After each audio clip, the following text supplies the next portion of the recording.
Alam mo ba, may tulong pinansyal ang NIA para sa mga aktibong Irrigators Associations o IA.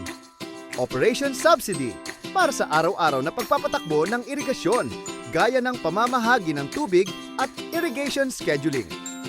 Hanggang 500 pesos kada ektarya bawat season batay sa irrigated at planted area. Maintenance subsidy para sa paglilinis, pagsasaayos at pangangalaga ng canals. 2,800 pesos kada canal section hanggang 6 na beses kada taon. Resulta, tuloy-tuloy na tubig at masaganang ani. Para makaklaim ng subsidy, ang IA ay dapat rehistrado, may Irrigation Management Transfer Contract sa NIA. Updated ang records, aktibo sa operasyon at maintenance. Tandaan, ang subsidy ay nakabase sa performance at pagsunod sa requirements. Makipag-ugnayan sa inyong SWR, FT o IDO o bumisita sa pinakamalapit na tanggapan ng NIA.